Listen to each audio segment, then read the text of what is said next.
session where I will be answering your questions live. First of all, I have a confession to make. It was the first time in the last 3 years or however long I have been doing this. The videos, the live streams. I forgot to do one on Monday because there was a public holiday here, but we had some presentations to do in one of the TEFL programs we work with, and yeah, I just completely forgot, guys. So I apologize for that, and I'm here today and will be answering your questions related to moving to the Czech Republic, immigration matters, living here, finding a job, finding a place to live, getting a health insurance, starting a business, anything and everything you can think of if someone comes, because this is also quite late. I used to do live streams very late, like this time. Then I managed to stabilize it around, I would say between from 5 o'clock in the afternoon in Prague till 9-ish. Not this late, but today I'm doing one late, so maybe no one will join other than Oishik Chakraborty, which I'm thankful for. So thank you for joining, and let's go to the questions. I submitted my documents for Czech student visa last week, and when I'm checking my status is showing not found yet. What does it mean? That's a standard situation, because depending, let's say you submitted the application in India a week ago, no one has started working on your application yet. It's not in the system yet, because what happens is the embassy does not make the decision. They only take your documents and then they have to physically mail them to the Czech Republic, to the Ministry of the Interior, and then it goes to the supervisor, and then it goes to the decision maker, and then the decision maker, whenever they start working on it, they put it into the system and then it starts showing.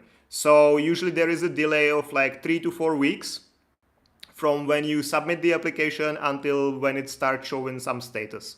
So this is completely normal. It just means that no one's working on your application yet, and it's most likely not even in the Czech Republic yet.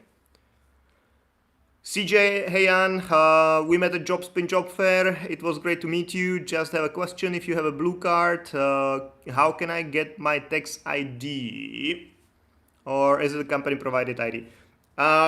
First of all, thank you very much for stopping by at the stand at the JobSpin Job Fair. We've been there for the last 10 years, I think, and it's grown pretty well from the job fair to now also the relocation fair, and we're happy to be there every time. So thank you for being there with us and stopping by and speaking with us. As for your question, usually you don't really know your tax ID as an employee, which you are if you have a blue card. Usually tax ID is very important for self-employed people, but potentially you could ask your employer, or you could potentially ask the tax office yourself. I don't think it would work. Well, that's a good question. We've actually never done it for anyone or for no one who is just employed. We work with a lot of freelancers, and that's different. But as a self-employed, because tax offices generally don't like doing anything paper related anymore, so they try to do everything electronically. But if you don't have a data box, which you are automatically assigned as a freelancer but not as an employee, so then it's difficult for you to contact them officially. So I would probably try speaking with your employer first, and only if that doesn't work out for whatever reason, then try getting in touch with the tax office. Generally for an employee, you don't really need the tax ID, of course, unless you combine it with some freelancing, and you have to do your tax report or tax return, but then you know it because you have it through the trade license. One more thing as well is that if you had rodné číslo already, the birth number, then it's usually your tax ID as well. But I don't know if you have it assigned, and also if you had it assigned when your employer registered you, so it might still be two different numbers. But for Czech citizens and those who already have the birth number, the rodné číslo, then it's the same. Blue Ranger, Blue Ranger number 1. Hi, Blue Ranger. Thank you for joining. Is it like the Power Ranger, which I remember from my childhood? Go Power Rangers. Brendan. Hey Jan, how are you? How are you doing? I'm good. How are you? Pravin Karel, hi sir, may I know after how many days can I enter Czech after having visa sticker on passport?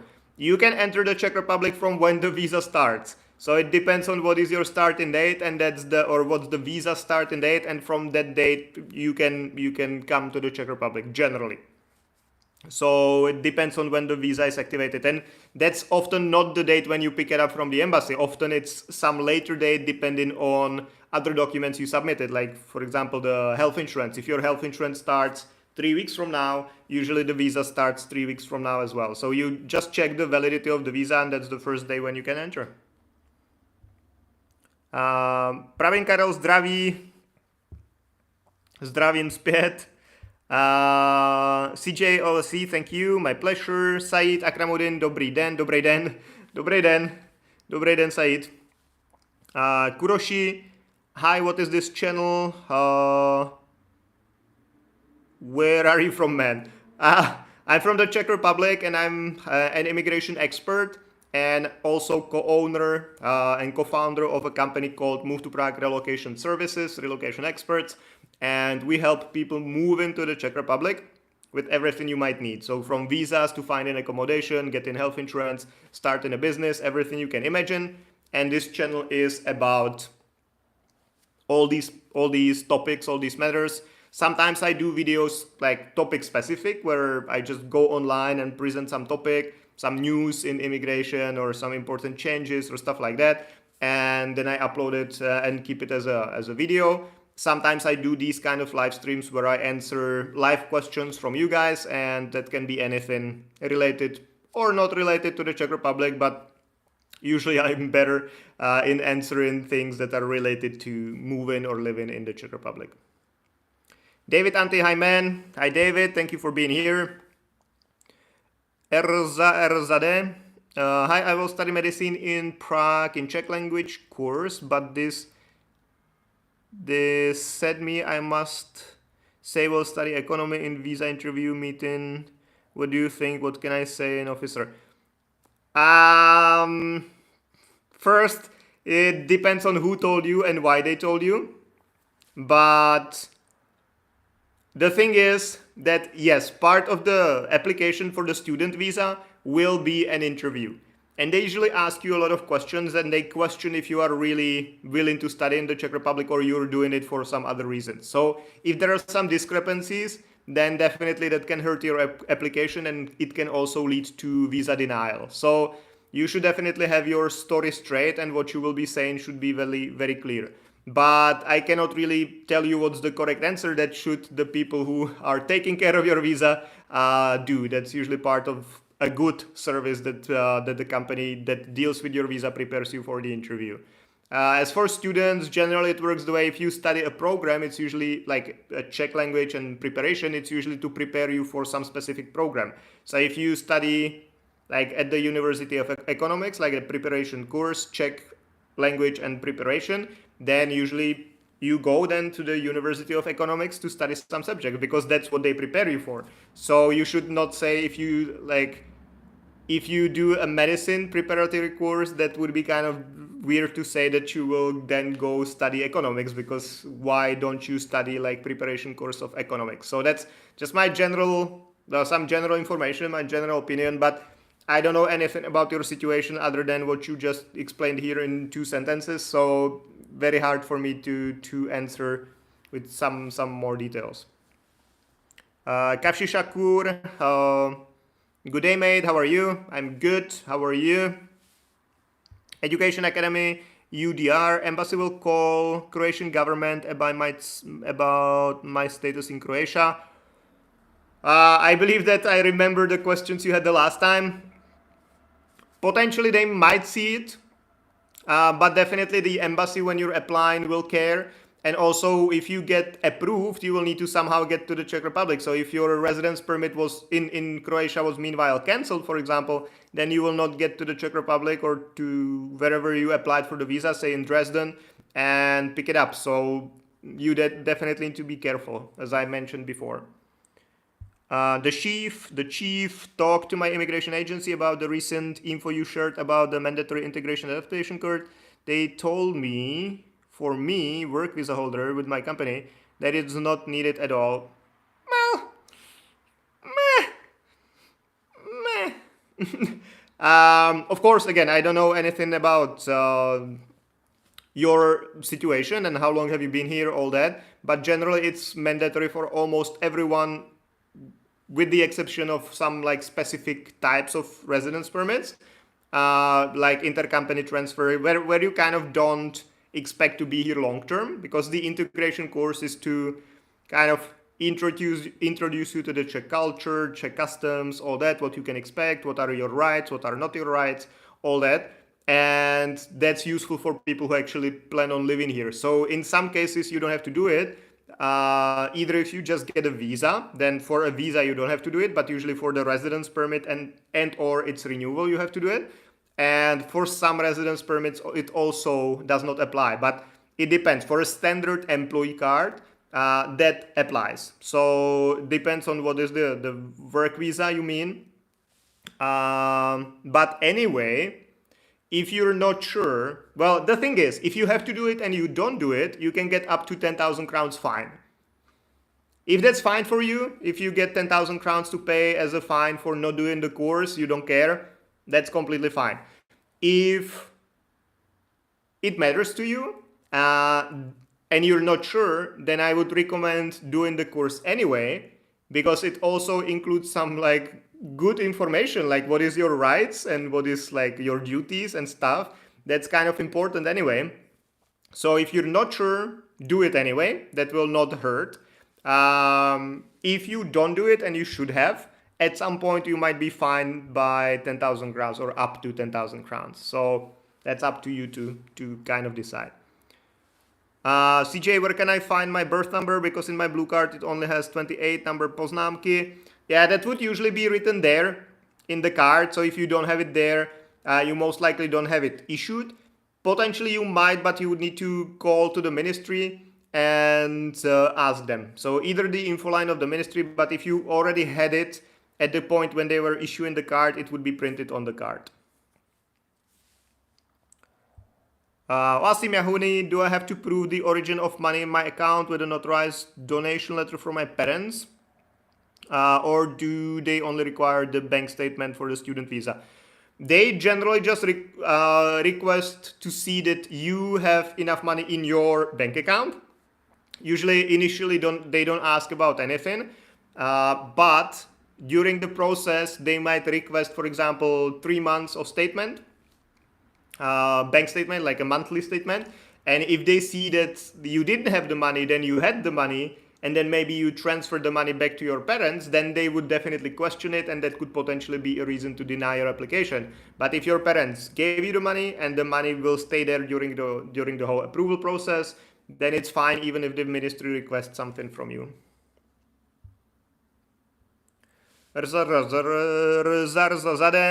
Dukur says, say because they have most chance getting visa. If I say we'll study economy. But I want to study medicine, just interview process must say that. Again, like first thing is that like faking anything at the interview is generally not a good idea. Sometimes it's better than saying truth, but like I mean like anyway, I'm not saying that you should lie at the interview. I just say that sometimes it's just the ministry behaves like very weirdly. But anyway, definitely you should not like lie or pretend, because even if they don't find out now, they will find out later or they might find out later. So if you're coming here and you don't actually want to study, that would be bad. If you're coming here and you start studying something and then you switch, that can happen normally in life, that you start a school and then you don't like it and you switch. But if it's already like the plan, I mean, all things like this mess up the system, because if it's more people and if it's an advice from some agent for you, then you're probably not the only client they tell it to. So that will, when the ministry starts seeing the pattern, and it's not your application, but they see all the applications. So if they see that, like, from your country, 100 people applied for student visa for economics, and they, out of the 100, 70 switch to medicine, they will just stop approving visas for students, from that country, or they will make it way harder, or they will stop approving like visas for economics, like for students of economics. So basically, whatever you do like this, you're messing up the whole system. So that's probably what I can say now. Kashi Shakur, how is the current situation or work permits from Middle East and Asia? I definitely don't recommend trying to move here. If you're from, let's say, India, Pakistan, everything around India, so like, or everyone who needs to apply in India, so Bangladesh, Sri Lanka, what's there? Nepal, all these countries, almost basically impossible to get here, and you can, the best that can happen, or, well, anyway, like, you are very likely to get scammed, because that's just like what happens in those countries, and especially for like seasonal work and stuff like that. There are like 90% of scams, I would say, that promise you something that is not true. So honestly, I would try a different country. In some countries it might be possible. Like, Asia is not like one country, right? So like, if you're from Japan, if you're from South Korea, then your chances of getting any type of visa are pretty high, because Czech Republic has and wants to have good relationship with Japan, South Korea. But if you're from some other countries, Czech Republic does not really want to have that good relationships, because and that's why they put the quotas there. And if there are the quotas, then it's because it's supposed to be harder for you. And in some countries it's like super hard. So of course, like, I believe that in Kuwait, if you live in Kuwait for more than 2 years, then you can apply from the Czech embassy there, and that there are no quotas, so that's like relatively easier. But in many other countries there are quotas, and as long as there is a quota, your chances are pretty low. So I would probably put it this way generally. The chief, where do I do this course, and where and what is needed? I'm in Prague. You generally need to log into your the IPC, Integrovaný portál pro cizince. Yeah, the ipc.gov.cz. You create the profile there. That's for communication with the ministry, booking appointments, all that. And then there should be also a section with the integration course, and then you can enroll into that. And that's done through the integration center. So in Prague, you will do it at the Prague Integration Center, and yeah, you just need to pay some fee for that, and then it's 4 hours where they train you, like, with your basic rights, what are the customs, how to behave, how not to behave, and stuff like that. So should be pretty straightforward. Wasim Yahuni, how can I contact you to help me in the documents for student visa? Ideally, if you go to my profile, wherever you go, I never know where to click, because I usually don't watch other live streams on YouTube. So I don't know where you need to click, but you click somewhere, get to my profile, and then in the kind of bio, or how to call it here, there is a link with an application form, with a like contact form, and if you fill it in, that gets to us. Pratikir, won't be there any issue with having only first name in my passport for getting work visa from India, as I have already got work permit? Oh man, first of all, very likely, as I mentioned a minute ago, if you got a work permit and you didn't get an appointment, that the company told you that you need to get the appointment yourself, then you most likely have got scammed. So you'll never get an appointment, and you'll never get a visa. So that's one thing. But if you, for example, like, found a proper employer and they will get you an appointment at the embassy and it's all legit, then it's not a problem. We've had a couple clients who only had one name in their passports, and that's fine. It just needs to be the same everywhere. So in your proof of accommodation, in your employment contract, in your potentially marriage certificate if you're bringing your spouse later, in all the documents it must be the same name. But if it's just one, doesn't matter. I've seen a case where it was originally an Indian client who moved to Sweden, I believe, and I don't know what was his name exactly. I don't remember that, but let's say Sahil Kumar, and they made a mistake, and they basically repeated the name, and they used this as a first name, and then used the same thing as the last name. So his name actually in Swedish passport was like Sunil Kumar, which wasn't his name, but in Sweden it was. So now it's whatever is in your passport must be in all the other documents, and as long as that's like that, that's fine.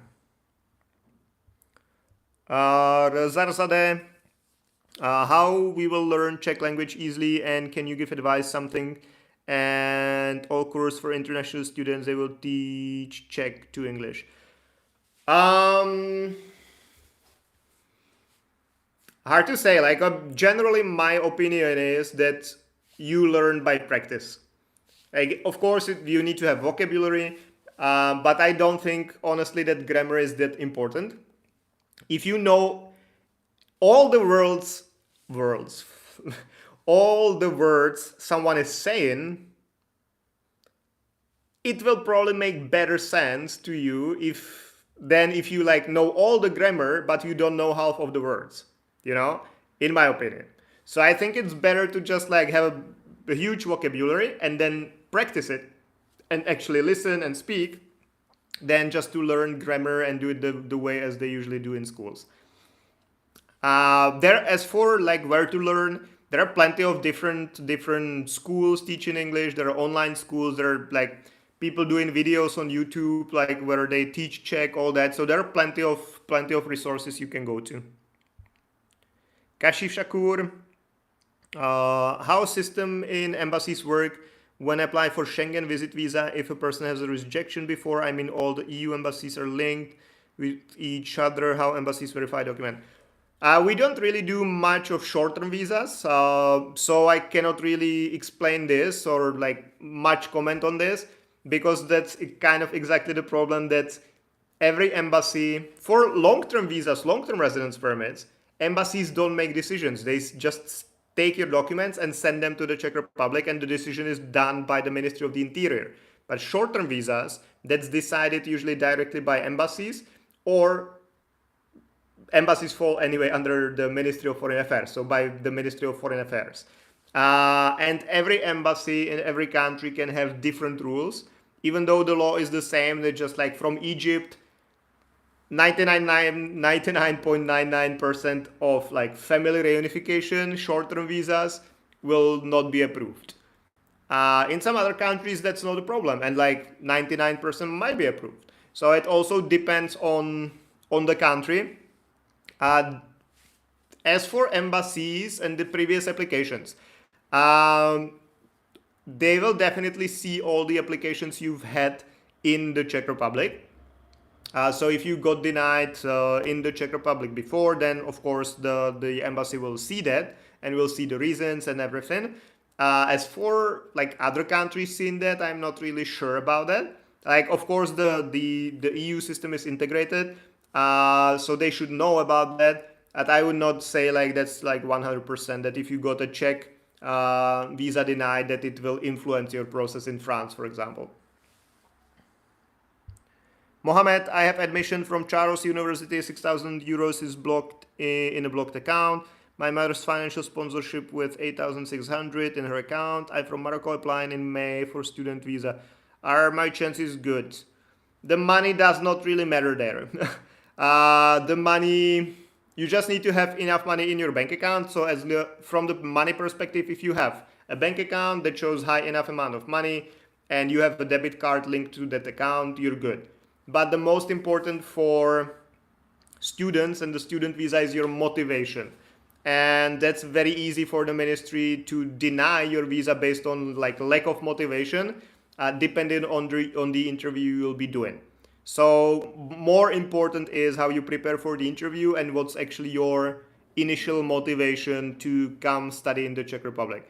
If it's kind of like weak or fake, or you don't really know what you want to study or why you want to study, what you will be doing after the school, that's what weakens your chances. But I've done a video about this.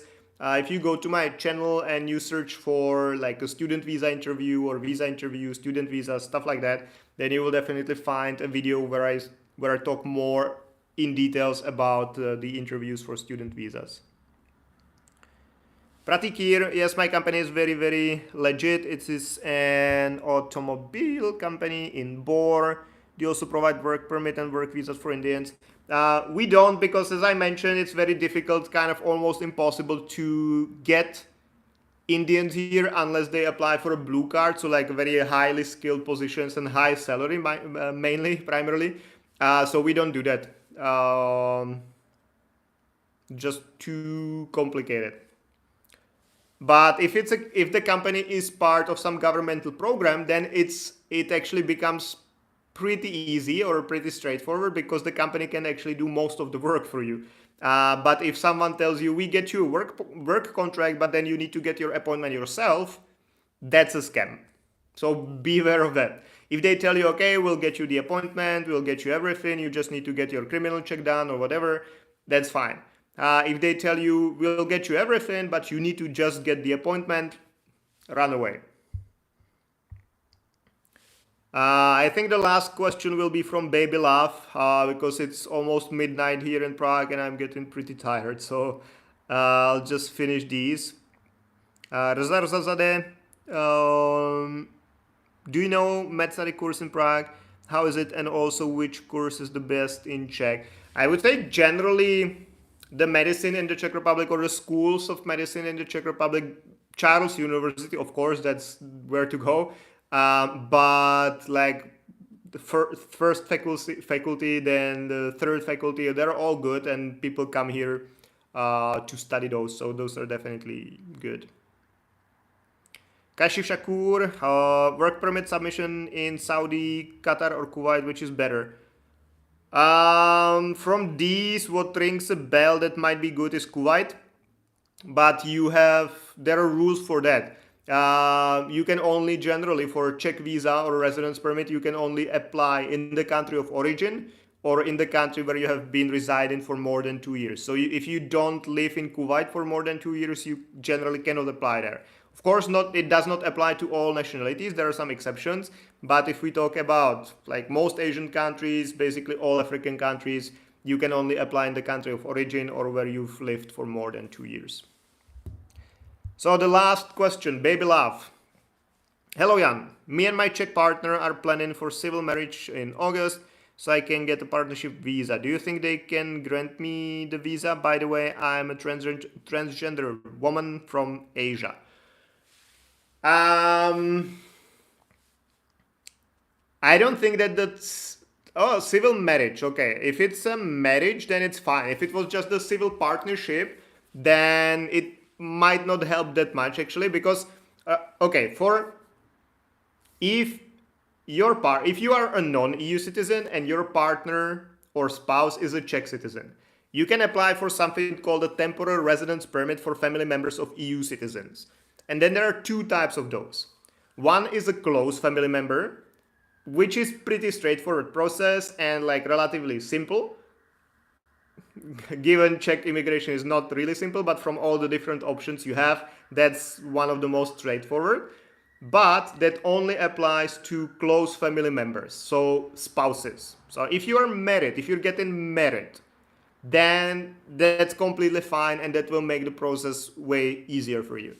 If you can also apply for the partnership visa if you're just partners, if you're not married, but then it becomes way more complicated, and they look more into your like relationship. How long have you been together? How strong is the relationship?